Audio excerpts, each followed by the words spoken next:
agora vamos falar da quimbanda com o quê? E eu dei uma introduzida, falei da macumba. Então você conhece bem essa palavra, tanto quanto conhece bem umbanda, quimbanda.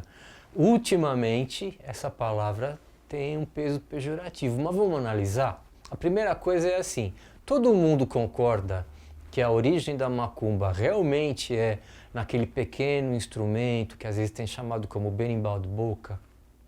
Nem todo mundo. A palavra macumba, dizem alguns estudiosos, principalmente lá de fora, de Angola, pode vir da palavra macamba. Macamba identifica uma planta que tem lá e tem aqui.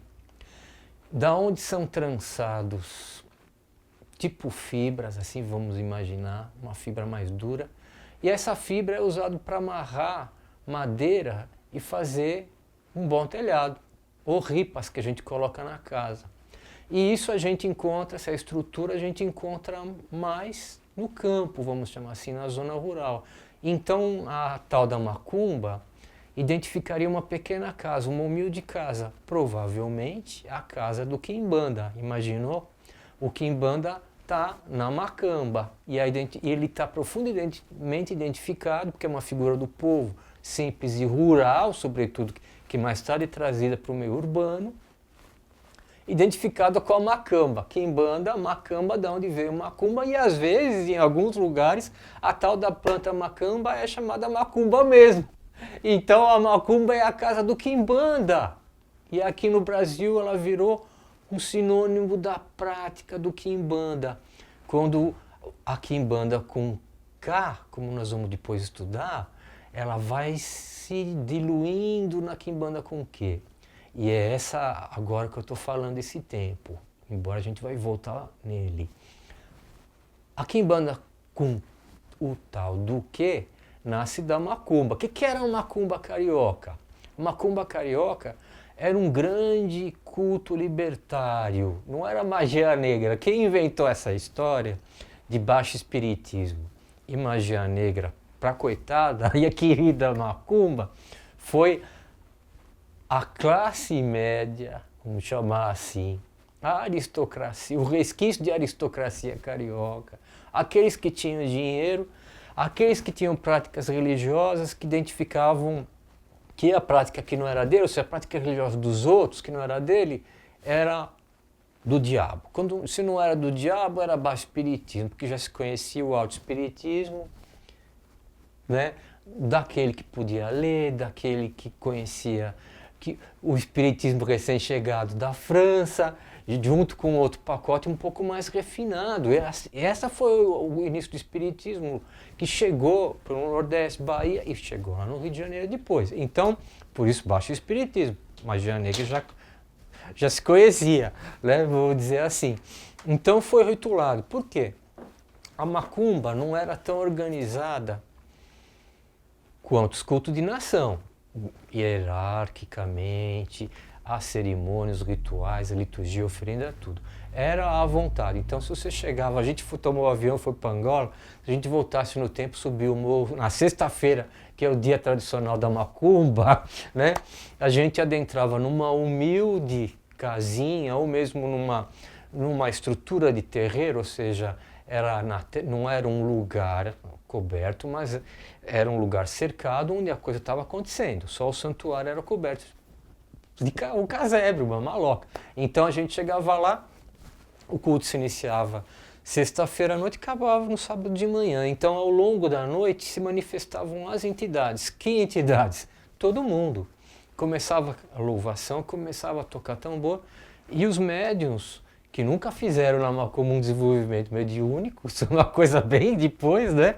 Eles simplesmente chegaram lá por doença, por necessidade, por família, e começaram a receber os santos, como chamavam.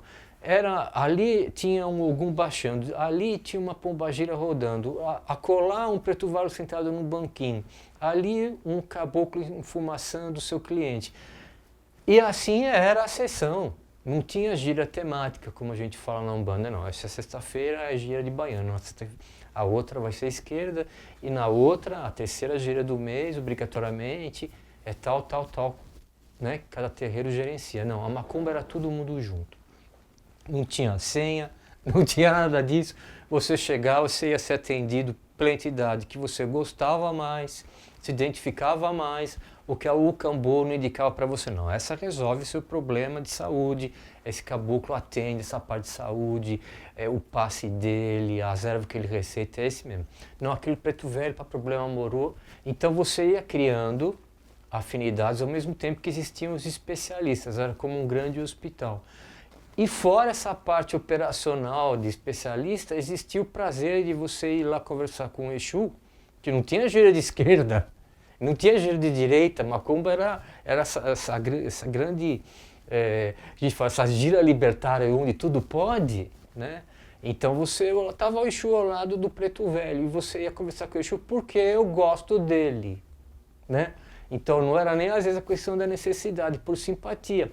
Se criavam amizades espirituais para a vida inteira. Essa era a macumba. Não era baixo espiritismo, não era magia negra. Essa mesma liberdade, vamos dizer, às vezes poderia ferir hoje, como a gente pode dizer, a ética, porque ao mesmo tempo que uma criança está sendo medicada por um caboclo, né, vamos dizer assim, ao lado dela o Exu poderia dar uma entrada em alguma coisa, de algum problema de alguma pessoa, e aquilo a gente ia analisando de falar, isso não parece muito ético, né? Isso não deveria ser feito dessa forma. Mas era algo que aquelas pessoas vivenciavam e fazia parte da sua realidade. Então, assim, a macumba era isso. Com o tempo, a macumba foi diminuindo a partir do momento em que o morro é um pouco descaracterizado e vai indo o tempo, no ambiente do morro começa a se aproximar um outro culto. Esse mais hierarquizado, esse um pouco mais organizado, que é a Umbanda. Então a Umbanda sobe o morro e ela vai encontrar a macumba. E o macumbeiro, o quimbandeiro, a gente não fala o quimbanda vira nome do culto, e o quimbandeiro, né, era o macumbeiro, ele vai se tornar um umbandista. Durante muito tempo, e ainda em alguns lugares, essas figuras ainda são a mesma, né? Ele vai ter uma umbanda bastante primitiva nesse sentido, no bom sentido da palavra, muito próximo às suas raízes macumbísticas, vamos dizer assim. Então, quando a umbanda engole a macumba, foi isso que aconteceu, a macumba precisava ir para algum lugar. Para onde ela vai?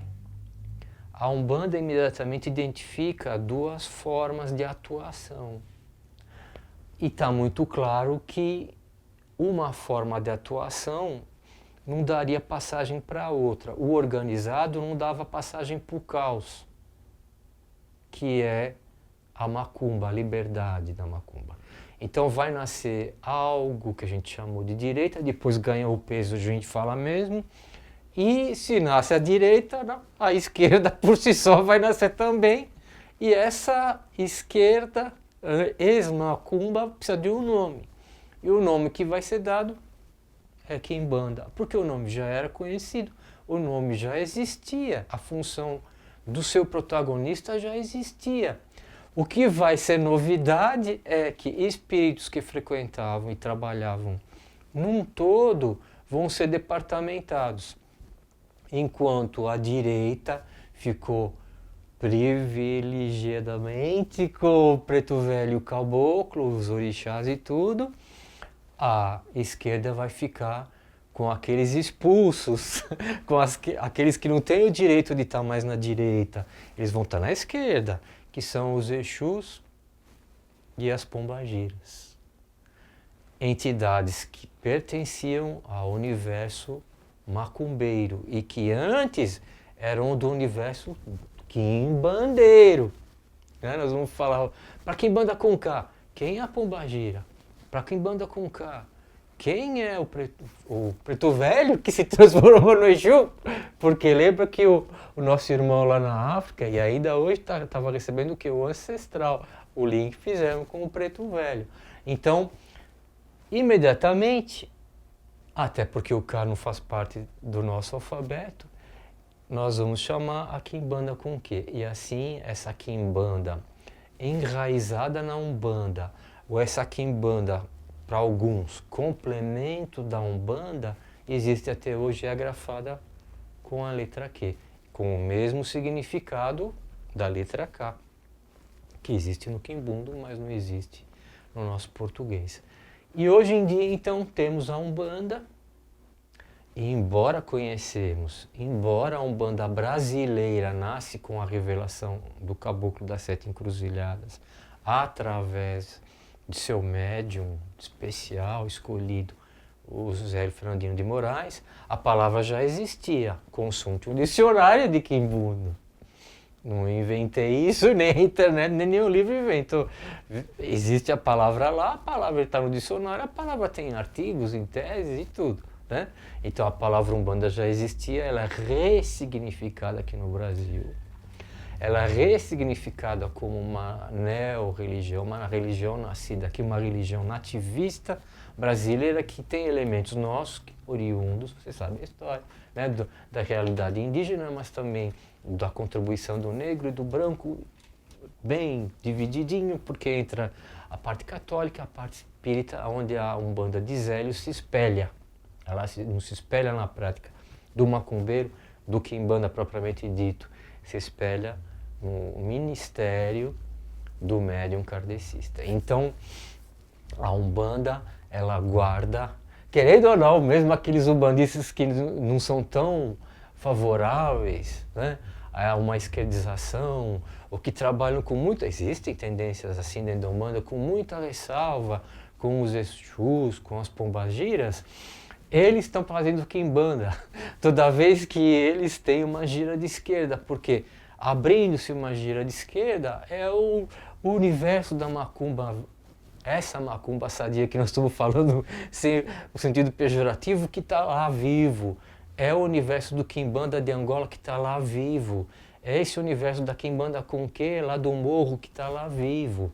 E ali aquelas entidades vão dar os seus conselhos, vão exercer as suas atividades, vão nos ajudar, segundo a nossa capacidade de entendimento, segundo a cultura, o jeitão daquele terreiro, mas a origem é uma coisa só, né?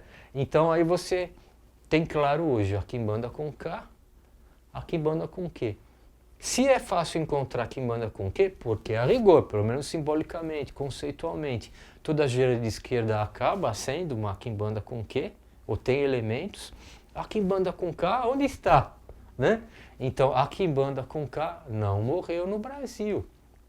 Nós vamos conhecer a história dela, o desenvolvimento dela, as linhagens dentro dela, às vezes feito totalmente separado, hoje independente, às vezes criando um link com a quimbanda que a gente tem nos terreiros.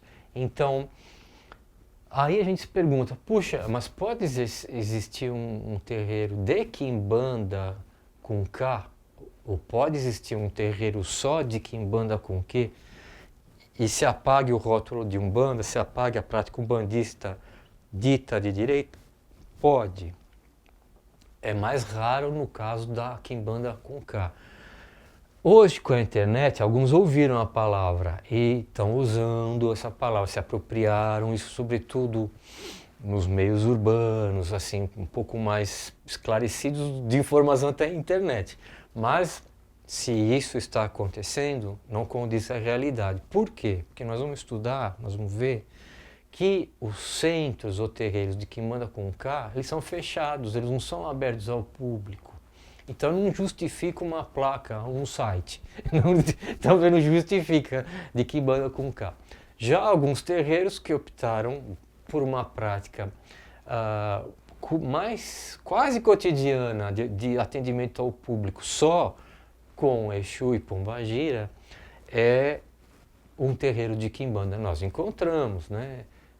Terreiro de quimbanda, Exu Tranca-Rua, que é quimbanda Pai Firmino da quimbanda. Nós encontramos isso, menos do que, evidentemente, os terreiros ditos de Umbanda. Então, recordando para você, a quimbanda com K é um culto transplantado, ela veio junto com o negro dessa região, dessa macro-região, que é do povo banto. Eles vieram para cá, os primeiros que aqui chegaram, os primeiros grupos vindos de Angola, onde a gente chama Moçambique hoje, onde a gente chama República do Congo hoje, trouxeram essa herança com eles, cada um falando a sua língua, o seu dialeto, os seus costumes, mas ela veio para cá, uma prática de lá transplantada para cá. A quimbanda com K sofreu menos influência, porque ela vai se fechando, nós vamos ver. A quimbanda com Q veio da quimbanda com K, mas em um determinado momento, popularmente, era conhecido como macumba, era o nome da prática. Essa macumba ela vai desaparecendo na medida em que ela é engolida, no bom sentido, por uma nova religião que tinha esses elementos também, mas que tem uma identidade própria e distinta, que é a Umbanda. E ela acaba existindo dentro da Umbanda com outro nome. Então, nos próximos blocos, nós vamos identificar melhor essas práticas, os personagens dessas práticas, que são as entidades, vista por uma ótica e a outra ótica, e quem pratica, que é o quimbanda, virou o quimbandeiro, tá bom?